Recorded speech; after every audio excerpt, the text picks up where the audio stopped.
Hey trainers. So I have put together another session for our audio video podcast series on Pokemon Go. And today I'm very excited to have another member of my little Facebook community, Professor Pokemon Presents, here with us today. He's actually one of our moderators. His name is Caleb, but the gamer tag is SWIFTicune. So you've probably seen some of his gameplay showcased on the channel. And I'm going to ask SWIFTicune a couple of questions as we start our video, because as some of y'all know, or some of you may not know, the reason that I call myself Professor Pokemon on this channel is not because I think I know everything about Pokemon, but because I enjoy Pokemon and I'm also studying to become a professor. So SWIFTicune is also in that category, and his area of specialization, or one of them, is fandom studies. So he might be able to give us some unique insight on what it means to be a Pokemon fan. And after we talk about that a bit, we're just going to launch into discussing our experiences with the current season of Go Battle League and what players have been useful for us as we've kind of worked our way into the initial Battle League this season and tried to climb up the rankings. So a very special welcome to SWIFTicune, and glad you're here with us today. And I'm going to start by asking you about what inspired you to start playing Pokemon Go. Well, Kyle, thanks for inviting me to do this. I'm pretty excited to do this, and I hope I can help out people. But to start out, I did this back when it first came out, years ago, before I actually was coming to get my PhD. I was actually in the middle of my master's program.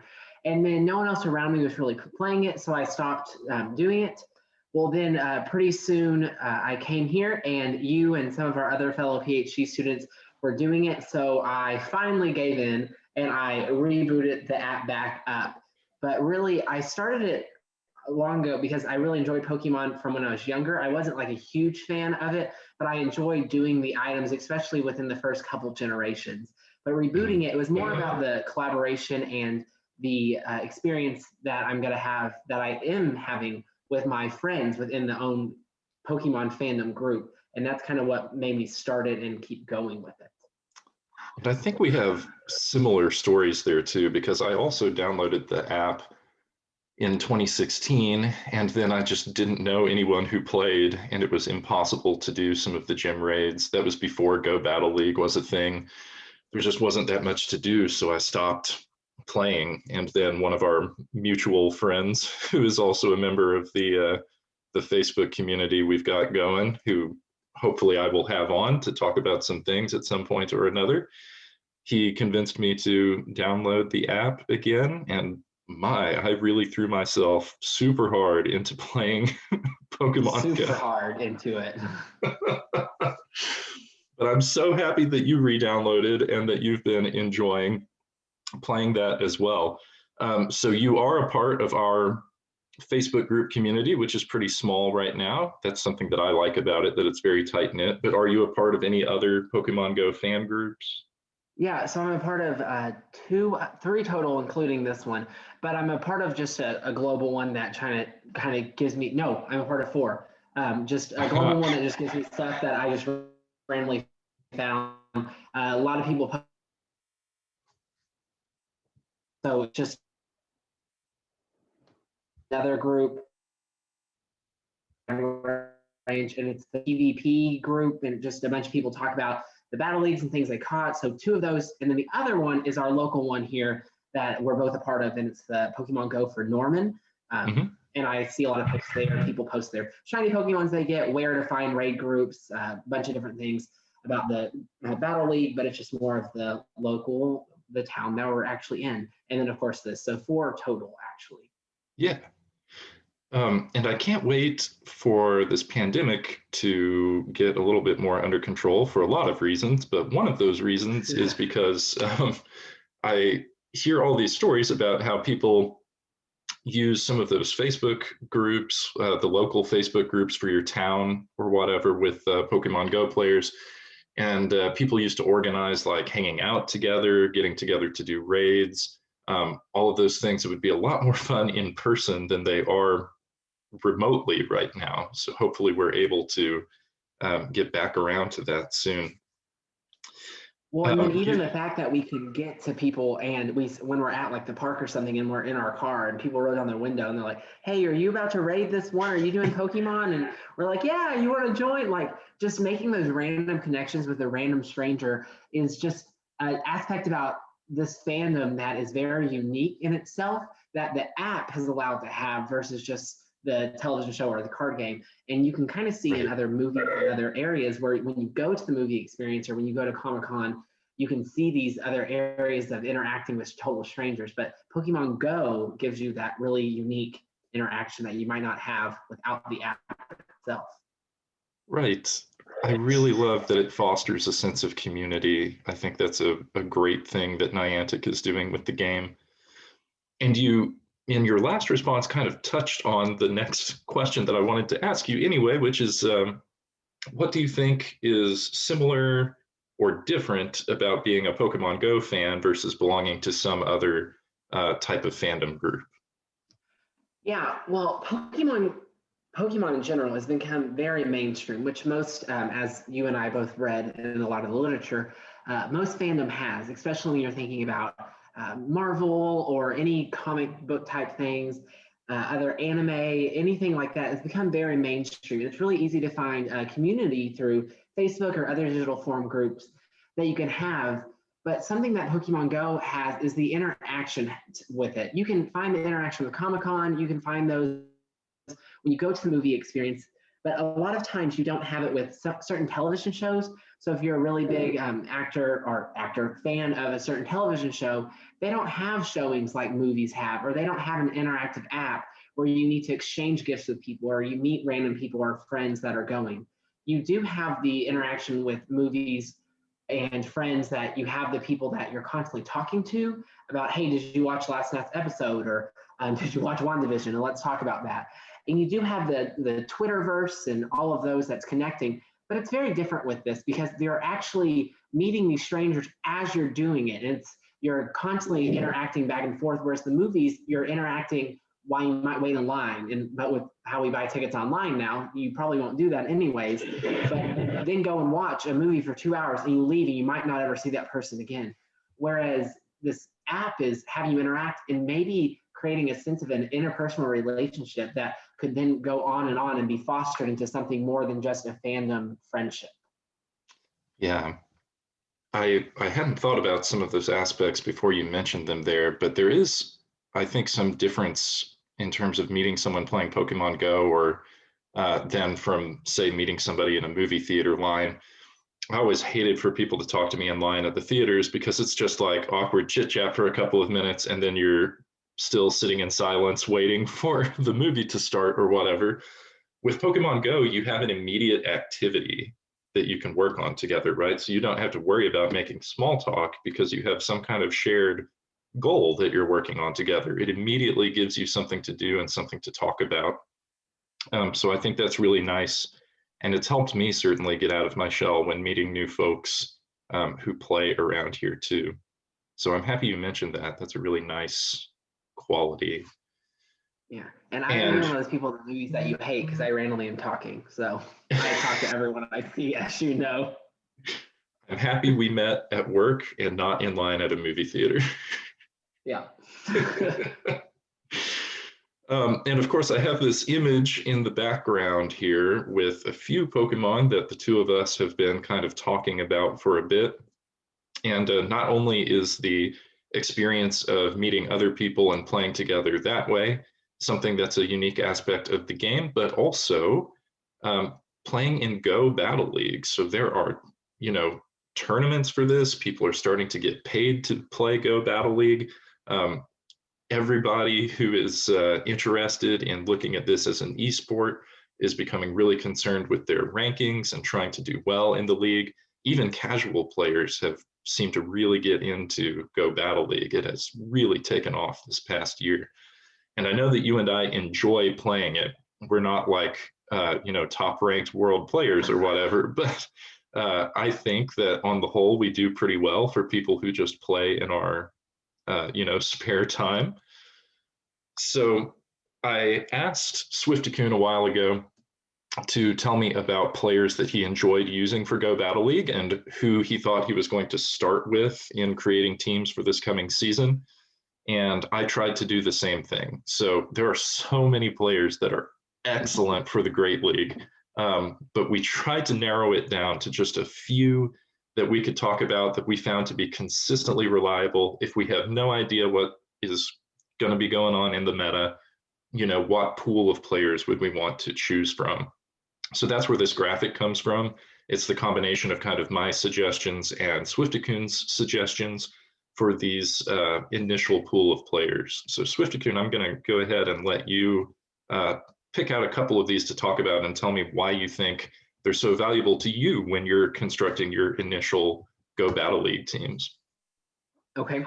I think my go-to always, just, I don't know why, is Raichu. But Raichu, first of all, he looks adorable, so that really helps. But Raichu charges so quickly, and that's a really big thing in the Great League that you need, is you're trying to charge, be the first one to charge, get their shields down right away, so then you can pull out other hitters that you can do. And for my Raichu, I have two move sets, and one of them is, Thunder Punch, which is it charges within a couple hits. So I can get that move down, but then I also have Grass Knot, but it's a bigger move. But a lot of these that I'm looking at on the screen and that I told you about are very similar. They have, like that Raichu, a very fast charge move and to try to drain the shields. And then you can also get other attacks to be able to do that. And defense is a big thing in Great League, but not as big as offense, I feel like. And Raichu is a great offensive player. It seems like there's a trade-off with most popular Great League players. So if we look at some of these players, characters like Alolan Raichu that you just mentioned, charges up super, super fast. Really able to get to those charge moves quickly, especially if you have Volt Switch as the fast move. Same thing with players like Obstagoon. But then we have other players like, so let's see, Umbreon is a really good example of this. Umbreon doesn't do that much damage with most of its attacks. It's very unlikely to just, sort of one-hit KO anything, but it's so tanky. Its defense is so high. So when people run Umbreon, it seems like they're just hoping that they're going to get, they're going to be able to take more hits than their opponent's going to take. It's kind of the Rocky Balboa approach to playing the game. And with Umbreon, the fact that it's a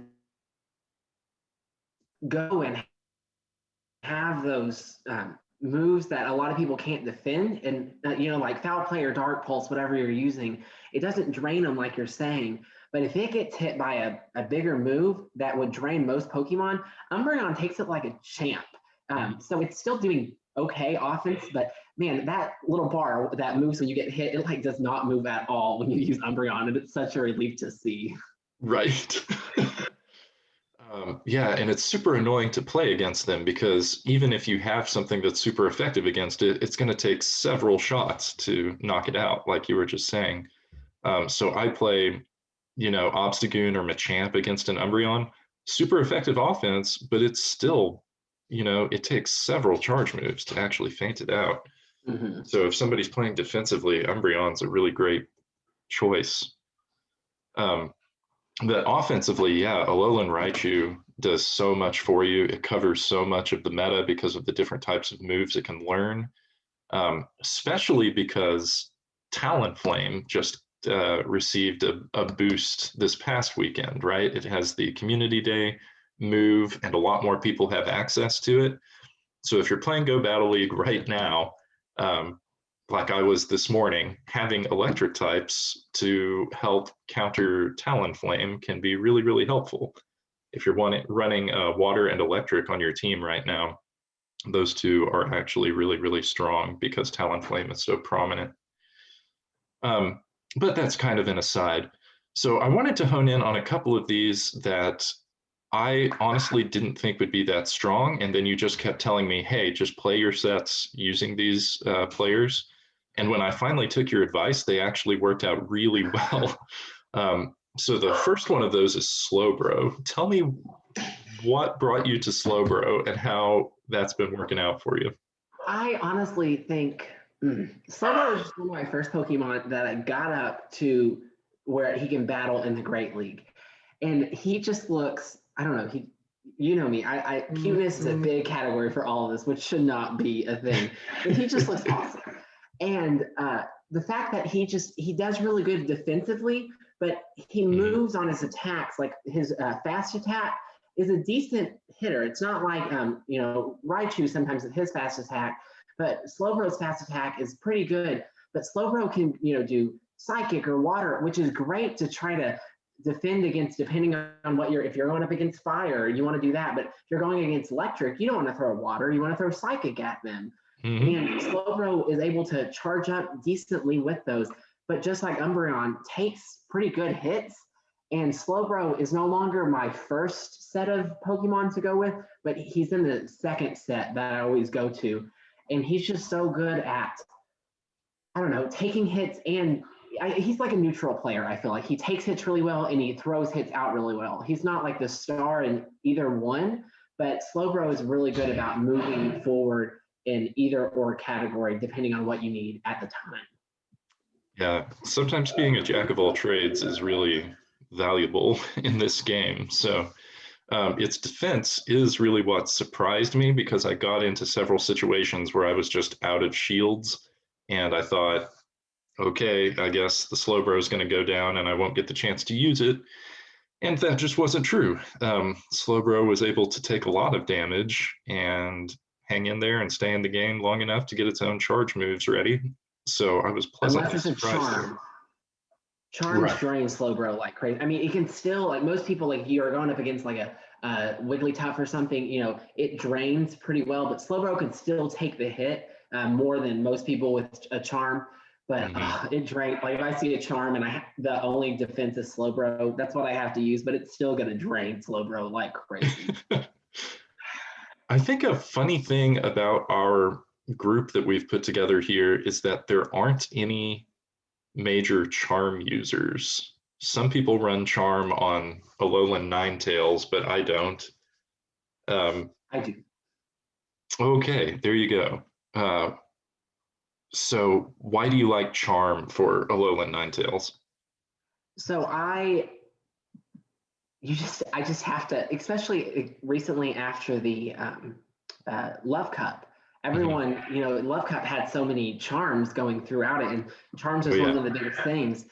So having the charm within Ninetale works so well to be able to go against some of these Pokemon that were weak to charm, but it also stands up with charm, and it does pretty good on taking on charm Pokemon. I can't think of the basic words right now. Yeah. But I think that having that charm to go up against someone like Slowbro or something like that really helps, because Slowbro Ninetale is really good with ice, and I use Weather Ball like crazy. Typically, I don't use my charm. Weather Ball is my go-to move with Ninetale, but having the charm option when you're going against someone that has another ice move, or even fire, if that's all you have right now, you don't want to throw ice at a fire because it's not going to do much harm.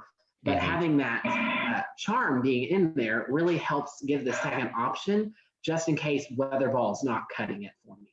Yeah, that's a fair point. I tend to run Powder Snow on mine just because it charges a little bit faster, and it does a pretty decent amount of damage, but it certainly doesn't do as much damage as Charm.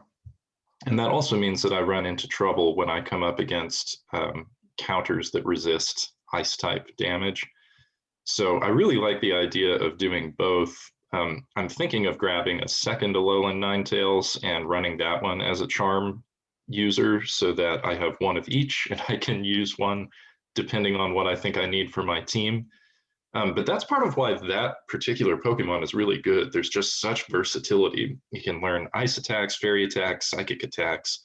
It can really take damage. There's not very much that's going to just one-shot it. It charges pretty quickly if you go with the Powdered Snow option.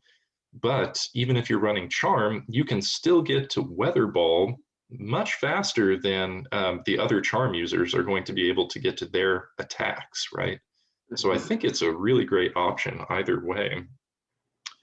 Another Pokemon that I was a little hesitant about that you recommended to me, and then I figured out it was pretty good, was Noctowl. How did you discover that Noctowl was going to be such a great player in Go Battle League? So I'm surprised you weren't. I was always surprised that you weren't using, Noctowl before, because you love owls and you always think owls are so cool. But I don't know, Noctowl is just, as we've discussed multiple times, psychics are one of my like driving forces. Psychic and water, which is funny that which is why I kind of have that Raichu versus the other Raichu. Mm-hmm. But yeah, Noctowl, I just think when I finally moved it up, it's kind of the same as Slowbro. Kind of build, and I realized how well they play against people in defensive. Some of his like sky moves, so like sky attack does really well, and then also having the psychic. So when you're going against types that are not weak against sky moves or different things like that, but having the sky attack damage move, but it charges a lot faster than other moves within it. And then typically around this area, I always feel like we get weather boosted with sky attacks, just because the weather in this time. So that really helps as well. But I just really like how most Pokemon, it takes okay defense. Some Pokemon, when it goes against, like if it goes against the electric type, you're going to lose very quickly, and it's very weak defense. But most Pokemon has good defense, and it charges quickly to drain shields. Typically, when I play with Noctowl, it's my leading to try to drain their shields, and then I will pull out some more like big guns to try to actually drain their attacks. Right. So I had just a little bit of lag there. Did you say what kind of secondary charge move you like to run on Noctowl? I think that's part of what makes Noctowl unique. I do Psychic. Okay, cool. Yeah, I do Psychic, and that's what I really like about it is he's able to, or he or she, depending on what it is, or they, is able to go forward and do that second attack move, which is great. Yeah. And I think that's what sets it apart from players like Skarmory. So Skarmory has a higher defense, and it has a lot of utility in the Battle League, I think, but you're pretty much locked into flying type moves. There's one possibility for a steel type move in either area, fast or charge move, but most people don't run it.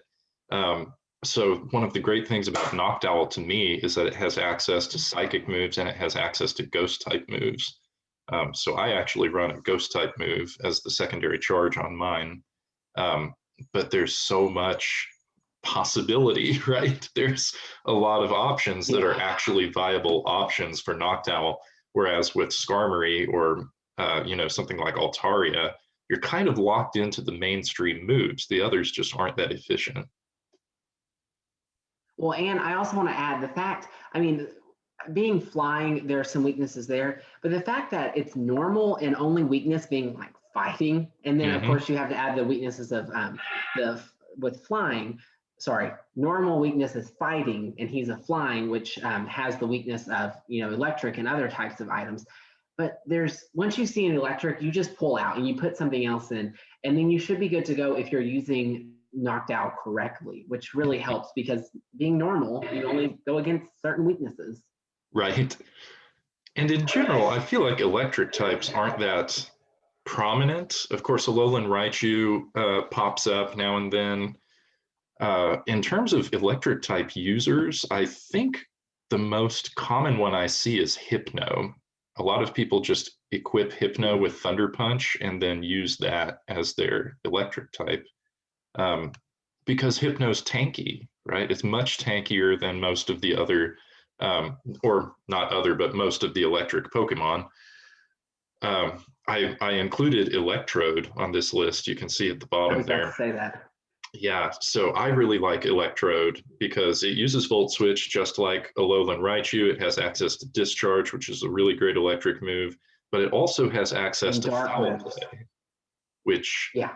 changes everything, right? Because that means you've got offense on Alolan Marowak, you've got offense on Hypno, you've got offense on Alolan Raichu, so that's really, really nice. But its health stat isn't that great, so you just have to use it with caution. It's pretty close to just being a glass cannon. So it's odd that the most popular electric type user seems to be a psychic type, Hypno. Do you Yeah, run that's Hypno? true. I do run Hypno. Hypno is one of my either in my second or first set, depending on how I'm feeling that day. But Hypno, I do use Thunder Punch, how you said, but I also have, I don't know, Hypno just has so many options for that second move. Thunder Punch just charges so quickly. It's not my favorite move to run because the damage it does is decent, but it's not like some of the other Hypno moves, but it charges so well. And that's why I run Hypno with an electric, with Thunder Punch. But the other moves that Hypno can use, like if you get hit with a Hypno move and it's not Thunder Punch, for the most part, you're done. And Hypno's so good, like just defensively, Hypno can take so much. It's just like psychic moves, dark, just so much moves that he can take or she that is just so great. Yes. I think at full health, it can pretty much take one of anything. I have another video on this channel showcasing my best team for the Kanto Cup. And in one of the battles on that video, I actually use a Machamp to beat a Hypno, which seems extremely unlikely, right? But the way it happened was they weren't thinking about the fact that I had Payback as one of the moves on Machamp. So they just took it, and I was able to beat the Hypno, but the Hypno didn't get fainted out by the Payback move, which is amazing to me because it's super effective damage on a dark type move that does 100 damage in the first place. So if Hypno can take that, it can take anything, right? Yeah. You can take one of anything without Hypno getting fainted out. Well, and that's with Hypno, when I run Hypno, I never shield the first time. I'm like, I can waste this shield and it'll be fine, even if it's just low, because typically I can get their shields down once, or I can do another move at least. And I'm saving me a shield for my other Pokemon that won't be able to take a hit like Hypno can. But Hypno and Umbreon I had together at one point, and they're no longer together, part of the same set. But they were like together, such good defense. And Hypno has really good offense that can make it well. So then I had a really good defensive player and then a really good offensive player with Raichu. So it was like the best of both worlds. And Hypno was like my middle player just to do whatever I needed him to do. Yeah. I think I have some of that gameplay footage featured on this channel too. So if y'all want to see how that team operates, go check out my submitted footage from SWIFTicune elsewhere on the channel. It's a lot of fun. It was a pretty great team. Thanks.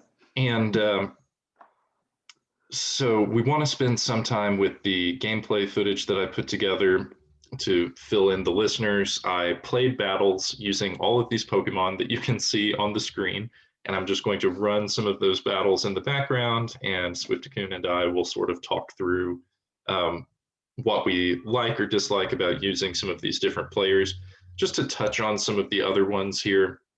Of course, this first row with Azumarill and Galarian Stunfisk, Scrafty, Hypno, Alolan Marowak, I put those up there together because I think those are kind of the safest, sort of most or highest utility kind of players. If you don't know what you're doing all that much and you're just throwing a team together, you can probably pick from that line, and you're going to have pretty good offense, pretty good defense. All of these players do a pretty good job in both of those areas. So those are really safe picks. They're really well loved in the game. They're very highly rated on websites that rank Battle League performance. And Marowak is when I see Marowak, I know I'm going to have a trouble winning that battle. I do many times, but when I see Marowak coming out, I'm like, oh, I really wish I had a water type, but Marowak does such a good job.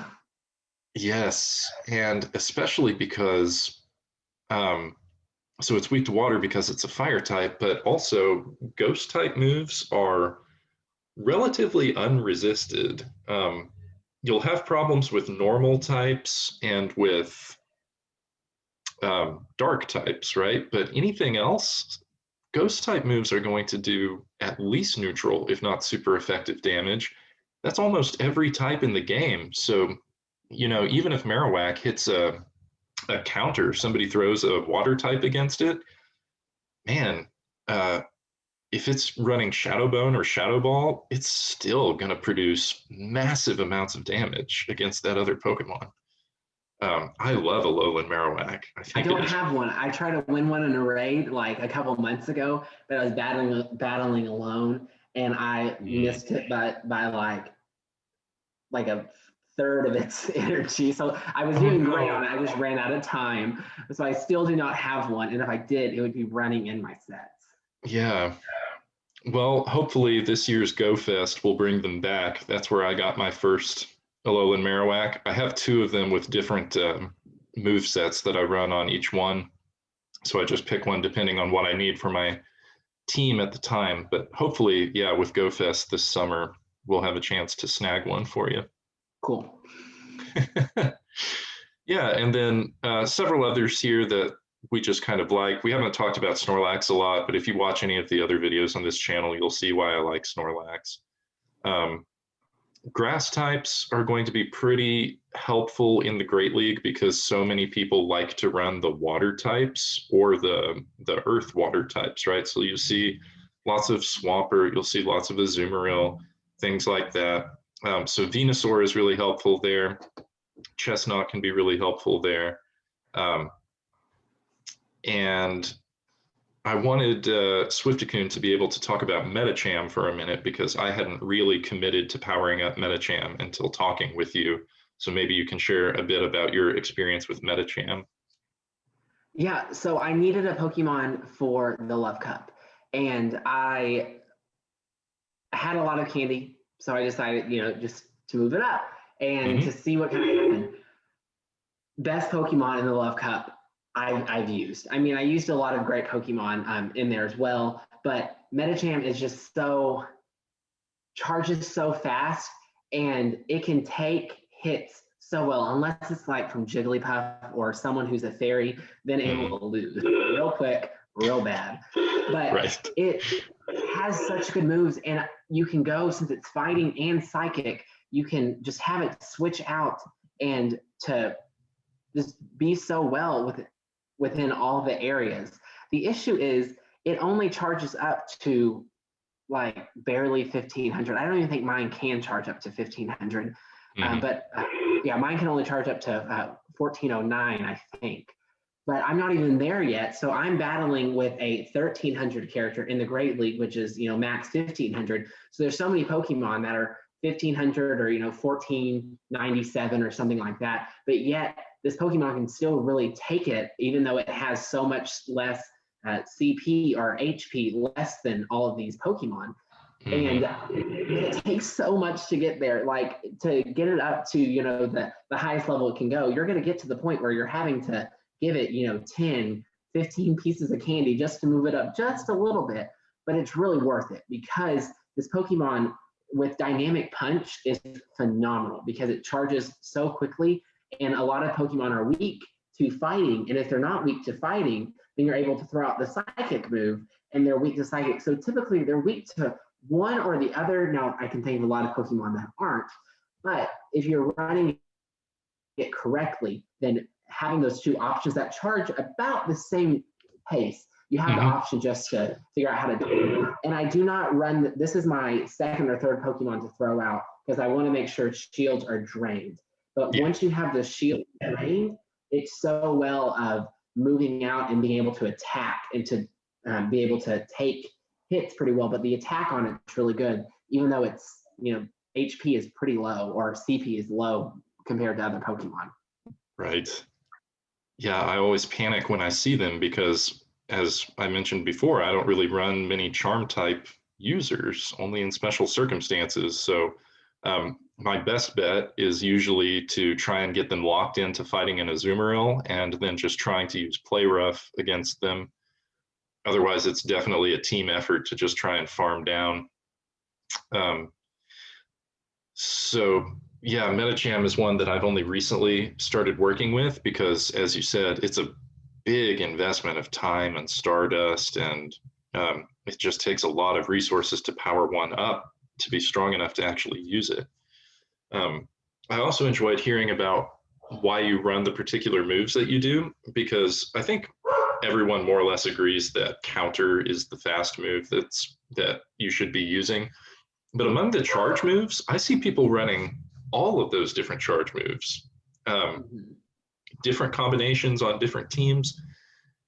It seems like there's just no wrong choices for charge moves on Metacham, that they're all going to have some utility for you. Yeah, and the nice thing, the fact that everyone runs it differently, people don't know what you're going to throw out. So if you are trying to get shields down at a point, again, I don't do it to drain shields. I use other Pokemon for that, but it could work because everyone's running something different. Like, I don't really know what type of move you're going to throw out at me, so I'm going to always shield. So it really works, especially if you are able, like in the left cup, I remember I would always try to have this charge and then throw it back. So if I had a Jigglypuff or someone like that, I could throw it out because I knew Jigglypuff would drain my Pokemon. I could quickly throw, this Pokemon out, press the charge attack, and then get Jigglypuff out of there. Just because, or not Jigglypuff, Wigglytuff. Just so I would always have that charge move, one of the charge moves in the back pocket, and typically I would charge it and then save it and try to be one of my final Pokemon to come out, just in case, because you never know what their second or third Pokemon's going to be. Oh yeah, that's one of the hardest things I think about Go Battle League is dealing with who has switch advantage, right? So if you choose to stick with your first Pokemon instead of switching when the game starts, you're just gambling that you're not going to need that Pokemon later in the game. And by the time you get to your second Pokemon and the other person gets to their second Pokemon, you usually have a pretty clear idea of whether things are going your way or whether it's not. And it can be really difficult. I think the crux of the game is mid-game, because it determines who's going to keep things like shield advantage, who's going to keep things like switch advantage, and who's going to save enough resources to actually get through with that last Pokemon. So I like what you're saying about having something strong with a lot of like a broad set of utility in the back, because if you lose out on some of those advantages in the second phase of the game, you've really got to have a strong in-game player ready to go. And that's one of the things that I think is challenging in my own gameplay. I think I'm pretty good at trying to win back switch advantage in the middle, but not always great at keeping up with end game. Yeah, but the thing with Great League too is sometimes the in-game is not the big focus, but with the other leagues, it is. But Great League, it also is just about attacking at the time. Yeah, you want the longer gameplay, but it really is just defeating the Pokemon that's right in front of you because it goes faster. Whereas Ultra League or those other leagues is very much like, oh, I need to try to plan, and I feel like it's more of a long game, even though they both last the same amount of time. But I feel like those other leagues, it's more of the long game, whereas this one's like, I want to charge first, try to get out, and use the Pokemon that have charge moves ready to go in my back pocket. The key Pokemon and do that. Toward your point, I do occasionally run something that I call a spam team, where it's just all super fast charging Pokemon, and the idea is just to overwhelm the other person with charge moves. That's something you can get away with in the Great League. That's a lot harder to do in, say, the Ultra League, where you come up against things like Giratina and Melmetal more frequently that are just going to tank whatever moves you're throwing at them, and it's not going to matter. And if you want to see more on Kyle's spam team, you can go look at his Weather Ball little video, because that's what he talks about, using Weather Ball as the spam, which Ninetale has, and it's great. I love it. Yeah, Ninetales with Abomasnow and Pelipper. Oh man, Pelipper is one that I really thought about putting on this graphic to recommend as like a starting Pokemon. But the trouble there is that it's just not that accessible. I think that most of these Pokemon that we've put up here are pretty accessible to most people. Even if you're new to the game, you can probably grab most of these things, maybe not all of them, but you should be able to grab a lot of these things pretty quickly. Pelipper hasn't been all that available, but it is fantastic with some ice type players. Yeah, I don't have it. Yeah, it was just available for a couple of months this past summer, and I don't think many people snagged it because they thought, it's just a pelican. It's got, the same attacks that I can get on other Pokemon, and just wasn't thinking about the fact that the cross typing makes it so unique. That's what helps its utility. It can take on fighting types, it can take on fire types. It's the cross typing that's really helpful on Pelipper. Yeah, and Obstagoon is also very hard to get. Right. For me, at least. I mean, get it from an egg, walk. It's nice that you get 1 kilometer candy from it, but so hard to get Obstagoon. But once you have it, you will drain shields like crazy. Definitely one of my favorite Great League players, because dark type moves like Night Slash are going to do at least neutral damage to most things that the fighting type attacks aren't going to affect. So it just has so many options. And because of its normal typing, it's protected from so many things.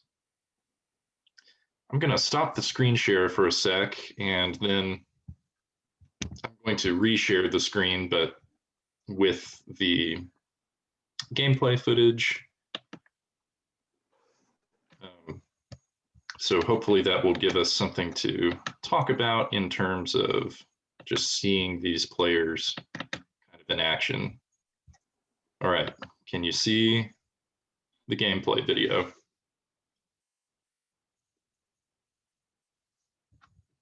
Looks like we might have some lag here. There you go. Can you hear me? Yep. Is the gameplay video working?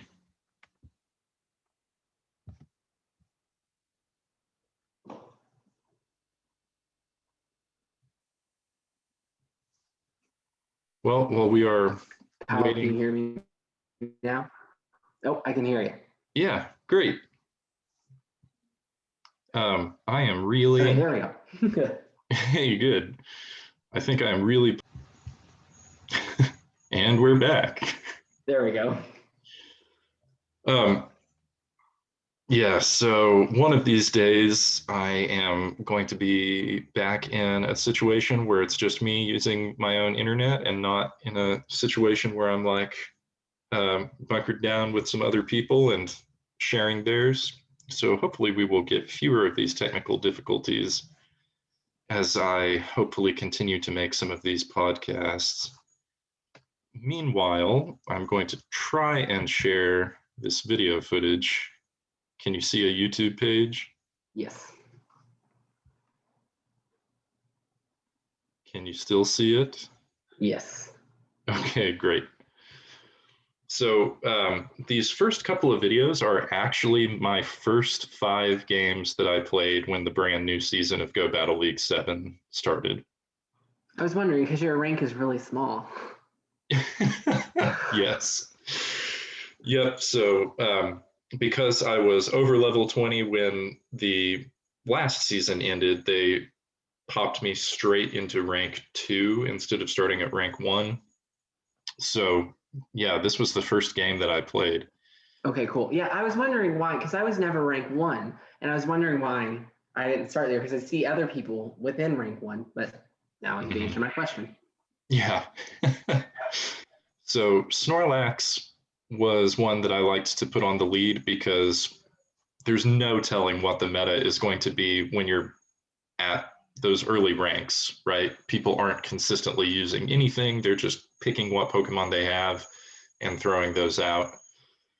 So I like Snorlax as a lead because it's a normal type, and that's been really helpful in getting through the first couple of sets here. Mm-hmm. So I know this particular team is more the Pokemon that I said I really liked instead of the ones that you contributed to the list. So I'll just mention a couple of things here. One of the great things about Hypno is that it does so much offense with the fast move, and it has that electric type charge move. So you see I was able to do a lot of damage to that Starmie, and then I had Galarian Stunfisk in the back to try and handle anything that might give Hypno some challenges. And that one wasn't too bad. So I was really pleased to get through that first battle, no problem.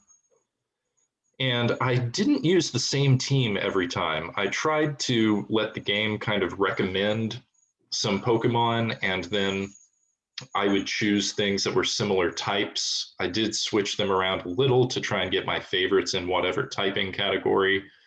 Oh, here's that Here's your spam weather team. ball. Yeah, here's your weather ball attack. Well, I'll let you talk about this one. Oh, well, I mean, it's your team, but I just, as you can kind of see that how Kyle's going to use it is with Ninetale, weather ball charges so fast. And you said you run powdered snow to start with? Yep. Yeah, and it just goes, and the weather ball, the team that you're running, it has, weather ball with ice and then weather ball with water, but it just runs so fast. And then the fact that you're able just to constantly have the same attack move going at them, and then have like what you just have right now is you have a psychic to kind of back it up, but you use one of their shields.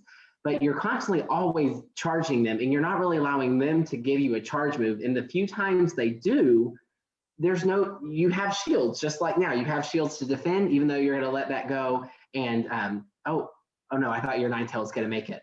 But the weather ball is so fast, and it just uses their shields so much. And once their shield's down, you can use bigger things like energy ball or these other attacks that you have within psychic, or it's just, I don't know. I really like weather ball, and I've been trying to use my weather ball team like you've kind of talked about. And I think it's just such a great move just to overwhelm them with charge attacks. Yeah. It puts so much pressure on people for those shields.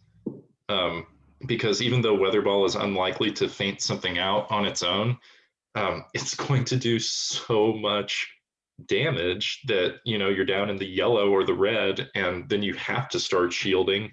I just love that it puts so much pressure on folks. I would really love to try and get a fire type Weather Ball team going. I haven't put that together yet, but it would be nice to have like Ninetales and Roserade or something together. Kanto Ninetales, the fire one.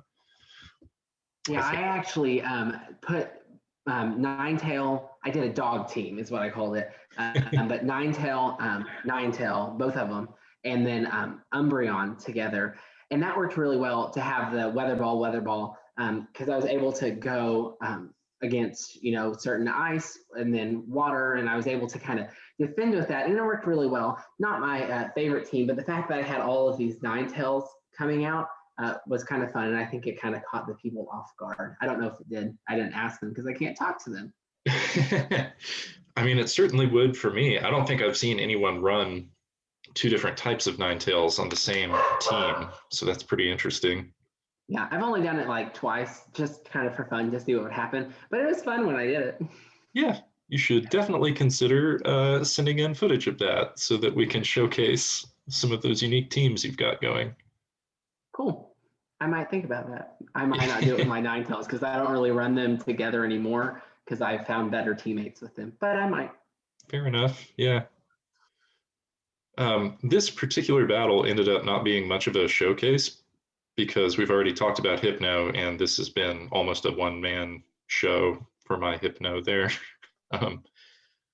So maybe the next battle. I battled something yesterday, and it was like, yeah, yesterday I battled, and it was like my Raichu hit twice for each Pokemon, and they were like, done. Oh, I think I'm frozen. Let's see. I can hear you. Okay. But I was looking at what their HP was, and I didn't get a chance to look at what their HP was. But I'm curious if they're just like throwing out Pokemon just to maybe they need to finish one battle. But it Yeah, was sure. amazing to me. She was like boom, boom, boom, and I won. But whatever they did, it got me, Stardust or whatever rare candy to the next level of winning for the Great League. Right. I always aim to win if I can. I know that some people throw games at the beginning so that their rank stays low and it's easier for them to claim rewards later in the season. But that always just seemed a little, I don't know, skeevy to me. I don't really like that. I just try to get as much rare candy as I can in Stardust. So my goal is to always win 4 out of 5. And typically I always win 3 out of 5, which I know is, it's not me bragging because I'm frustrated that I'm not winning 4 out of 5 to get to that rare candy point. Right. Boy, I was really struggling with that error that cancels the matchmaking there for a second.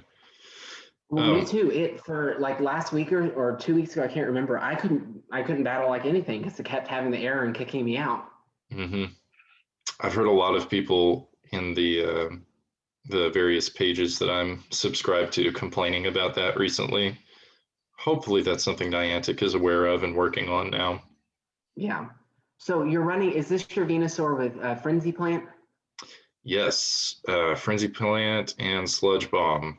You definitely Okay. want one for Great League and definitely want one for Ultra League Premier. It is great in both. See, And typically when I go up against Venusaur in Great League, I'm pretty good at defending it and it doesn't harm me. Frenzy Plant does not do well with me. But I typically can defeat the Venusaur. So I was surprised to see this in the list. But in the Ultra League, Venusaur is like, it's very difficult.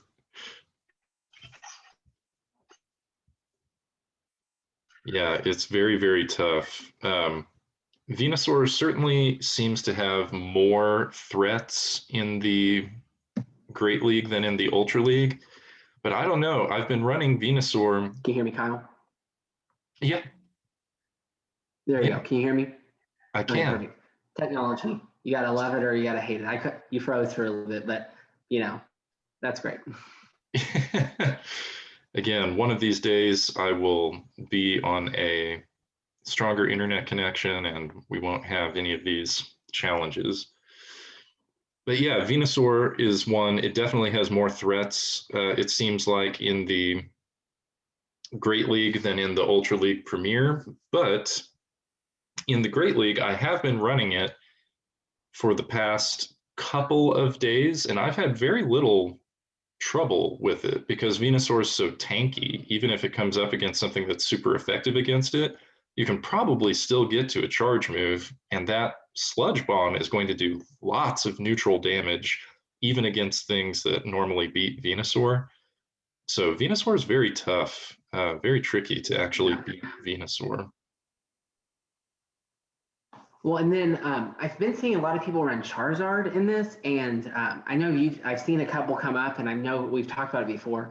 But Charizard and Venusaur I know are really good in the Ultra League. But man, I love coming up against a Charizard in the Great League because, especially when I'm using Slowbro, because I will win so fast, and it's just one Pokemon down very quick. And that's a benefit of Slowbro too. If Slowbro goes up against, a Charizard, and you are going to win for sure. Yes. I don't like running Charizard very much in the Great League. I love it for Ultra League. I've seen people run it effectively in the Great League, but there's just so many meta Pokemon that will completely destroy it. Oh, this was a fun match in the video, by the way, because I think this was the only one I played where Shadow Mewtwo showed up, and you saw how it just wrecked. I played Shadow Mewtwo twice within this past week, and one time Shadow Mewtwo like wrecked me, and there was just no chance. Mm-hmm. But the other time I was coming up, I went against Shadow Mewtwo, and I can't remember which. It was 2 of the 3 legendary birds. I can't remember which ones, and they're all shadows. So this person clearly has, faced many grunts to get up to where they can get Giovanni to get these shadow people. But that team was not good at all. And I don't know if it was their moves that they had. So when I came up to the second Shadow Mewtwo, I was like, oh, I got this. I'm going to do really well. And I did not.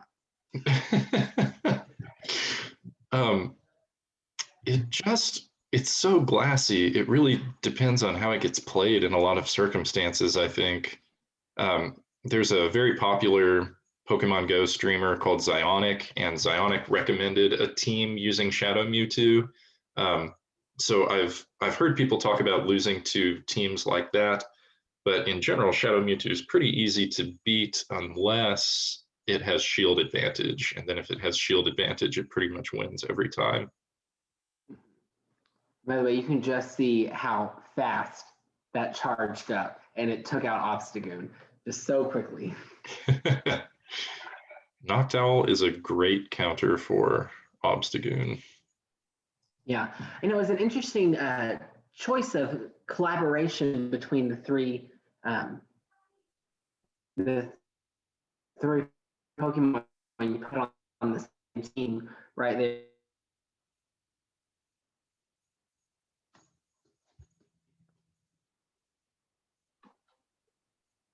I lost you for a second, but when you're back, we will continue discussing what's going on here.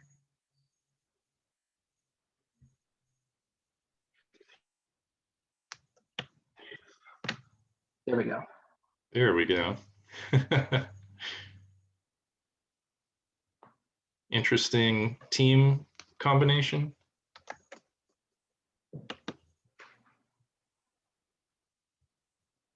There you go. Can you hear me? Yeah. Okay. You were talking about team composition. Yeah, I thought it was interesting that you put those three together. It clearly worked for you, but it's not a team that I would have thrown together with the three that you had, but it really worked. Now I've got to look back and see, who was it? Alolan Raichu with Medicham and I think you had Noctowl. Yeah. So was Medicham the lead? Yes. No. Yeah. Yes, it was. So I think the Raichu was to help guard against potential fairy type threats because it charges so quickly, and then it gave me some extra coverage against other common types like water. And Noctowl can help out with things like dark types and fighting types. I probably had some stronger logic than that when I put this team together. Honestly, when you sent me the list of players that you really liked, and I decided I was going to do this video, I don't know that I put just a lot of thought into assembling these teams. I just thought, okay, these generally cover your basics, and so we're just gonna throw them together and make it work. I do love how tanky Noctowl is. It just absorbed a super effective Rock Slide and made it out fine. So that was a pleasant surprise. Yeah, I mean, it really worked well for you. So I might try to run those three together and see what success I can do. So a lot of these matches have, we've moved into the sets where there are several of the Pokemon that you recommended to me. Scrafty is one that I really like, but that I haven't used as much recently, but that was another one that was on your list. So how have your Scrafty teams been going? Oh, so well. Scrafty came out because Scrafty has a red mohawk. It was in the Love Cup. I don't really know how that happened, but there's a lot of orange people in the Love Cup. Yep. But Scrafty works so well because I have two moves to it, and I can't remember the exact names of it. But and no, it's not the same ones you have. So I have Foul Play, I think, and then Sludge Bomb. So I have Sludge Bomb, and Scrafty is my leading. So Sludge Bomb comes out, and it only does 20 damage, but it, like, within 2 hits, it charges. So everyone just the very first time they're like, oh no, Scrafty with foul play or power up punch, it's going to be really big. So then they shield up and they're like, oh, it's only Sludge Bomb. And then by that time you have already another move charged up. Because typically I wait for Sludge Bomb until the other one's a little bit charged up. You have like 3 Sludge Bombs ready to go. And then they're like, it's just Sludge Bomb, and they don't shield the next time, and then you like just you tank. Right. He works. Scrafty really works really well here. Wow, I'm surprised they're using Empoleon in this little area.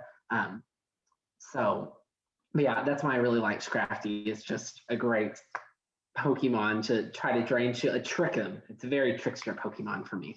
Yes, I love the tricky ones. And I did used to run, I think Acid Spray is that poison move where it drops their defense. That's right. And all those poison type moves sound the same. It's so difficult to keep up with the different names. But yeah, I think it works really great for tricking people. Like you said, it is fun to have those shield bait moves. And do you have an Azumarill? I can't remember. I do. My Azumarill is not ready. It's only at 12, so I haven't used it. But my Azumarill does have two charge moves, and it's the same ones that you have. So I'm using Play Rough and Hydro Pump. I've used Azumarill a couple times, but I only have 2 candy for my Azumarill right now, or like 3, but not enough to build it up anymore. So I haven't been running my Azumarill a lot. That's fair. It's another one like Metacham that's a big investment. So, well, and the fact that Azumarill is a fairy type, just like the Ninetale, just to have that fairy type in there really helps when you come up with other fairy types. Because I run a lot of Pokemon that are going to be very weak to fairy types. So it's nice to have a fairy to defend who's weak against. Yes. Well, I was going to ask you about that move set too, because some people really like using Ice Beam with Hydro Pump, and I've definitely thought about it. Ice Beam charges faster than any of Azumarill's other moves, but I don't know. In that mirror match against other Azumarill, it just seems like Play Rough is the only way to go. I hate to get rid of it. Yeah, well, in Hydro Pump, it has such a higher attack, which is really nice. And if you play with, the Azumarill, it's fine. But I also feel like I have decent ice types, but it's a bad argument. I was going to say I have decent ice types that I don't need the ice to use. But I think I have more water types than I have ice types. But I've been really on that Ninetale recently. So I would probably keep Hydro Pump so I would not have to worry about, having ice. That ice, I could actually have a water to have that neutral attack. I won't run a Azumarill with my Ninetale because they're both my fairies, and I don't need to have, unless I do like a triple fairy team, but I don't have enough fairies to do that yet. My brother loves running triple fairy teams. His Kanto Cup was Alolan Ninetales running Charm with, I think, Clefable and Wigglytuff. He did really well with. The worst to go up against, especially in the Love Cup. I never. If Clefable and Wigglytuff are in the same category, I will always lose because I don't have a team for both of them. I can get one of them gone, but once the other one comes in, I'm done. But your brother really likes to use them together with Ninetale? Oh, yeah. He thinks fairy types are the greatest thing. And they are, they're very strong. So, I think I'm going to lose this one in the video we're watching. I don't remember why I included this one. Maybe just to show how some of these players operate. But well, and also Umbreon. There, maybe you're showing it for the Umbreon, how typically that move could train certain Pokemon, but Umbreon was like, and nothing. Right. Oh, yeah. Umbreon just walls Alolan Marowak. So this is the same team again, though. So maybe I'm showing a contrast, like I didn't run it very well the first time. And This time, maybe it works out better. This is definitely a better situation because we were doing super effective damage against this Linoon. Which I don't know why. Maybe they don't have enough candy to go to Obstagoon because Lagoon's not as good as Obstagoon, but maybe they don't have enough candy to evolve it yet. Yeah. You get some different moves on Linoon as well. So sometimes people keep things at the second form just to get access to the unique moves there. So you only are running one charge move. Do you not have, I mean, you were, oh no, you're Mirror Wax at 1500. I was like, how are you at 1500 with that? But do you just not have enough candy to add a second charge move, or you're just not going to put in the time to give it a second charge move? Oh, I'll do it. I just have a lot of projects. There are so many things that I want to add secondary charge moves on. And so, I'm just trying to have some patience. I powered up the Metacham a little bit just to do these videos. Same thing for Slowbro. That's why I'm only running the one move on Slowbro. Well, and it's interesting that you're using the New Year's Slowbro instead of the normal Slowbro. It's so fun. It's got a little hat. I mean, I guess it's the same thing. It's glasses. It's not a hat. Clearly, it's over its ears. Oh, that's right. It's on top of its head. Well, if you put sunglasses on top of your head, are they now? Is it now a hat or just glasses on top of your head? Mm. If a tree falls in the forest, does anyone hear it? Right. Stay tuned for our follow-up philosophy podcast. Yeah. But Slowbro is great, even if it's New Year's or not New Year's. It's still a great Pokemon to run. Do you not like the New Year's glasses? I don't know. Maybe because I just have that special place in my heart for the Slowbro. Like I said before, it was one of my first Pokemon to power up, and the fact that I have this special place in my heart, I keep the one. And I don't know if I have a Slowbro that's New Year's. I think I just gave them all away for the candy. Yeah. So jealousy is what I'm hearing. Not jealousy, just closeness for some and not for the others. Uh-huh. Oh, are you saying jealousy over you? Yeah, you don't have a Slowbro with the celebratory glasses, so now you want mine. I do, so I'm not jealous. Oh, well. It's too big for the Great League. That theory is now null. I was going to say move theory, like Joey says off of Friends, but that's a different fandom area we're not going to get into.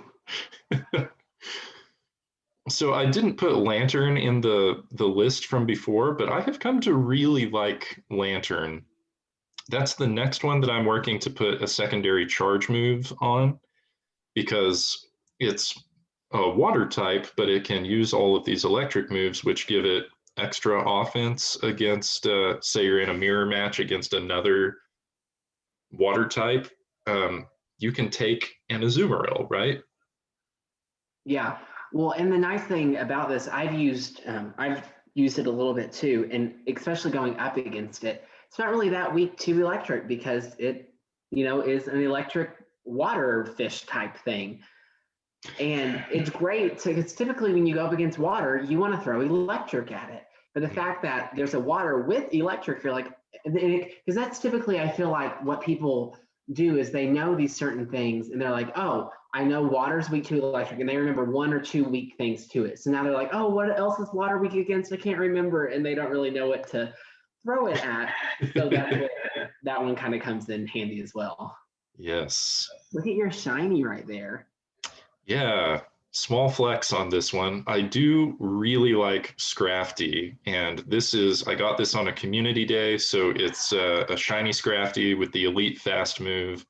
And as long as you're not going up against, so the thing about Scrafty is that it wins hard against the things that it's neutral or super effective against, but it loses really hard to anything that's super effective against it. So I would never want to throw it against a fairy type. It's going to take like 2 or 3 taps for them to beat me there. So that's, hopefully that footage is interesting or helpful to folks as you're thinking about, if you're starting for the first time, if you're jumping into the game and trying to to think about a pool of players that's going to be helpful for you as you're navigating Go Battle League for the first time. Those are the Go Battle League Season 7 picks that I think are really, really helpful. And if you're looking for a good fire type and you happen to play the Fletchling Community Day this past weekend, I think Talonflame is really great as well. I'm loving Talonflame.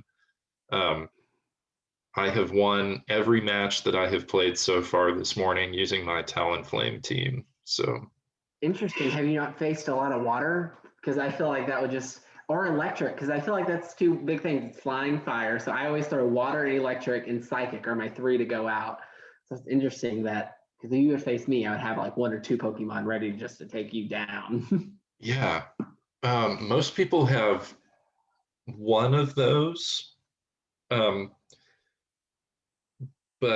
So I've been running Venusaur with Talonflame, and it was a Azumarill. If you watch the other video on this channel about my first set using this new Talonflame, I'm running a Azumarill, but now I've replaced a Azumarill with Lantern because I have the water type and the electric type moves available there, which has been pretty helpful.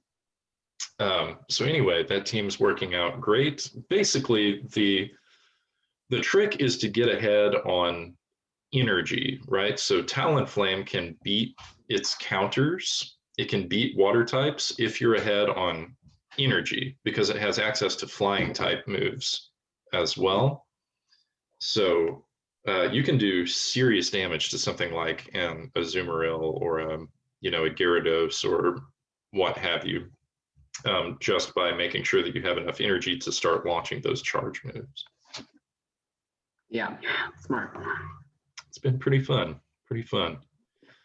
Well, I'm happy that you were able to join me to talk about PokemonGo fandom and to talk about how, we might start picking some safe players to build teams with in Go Battle League Season 7.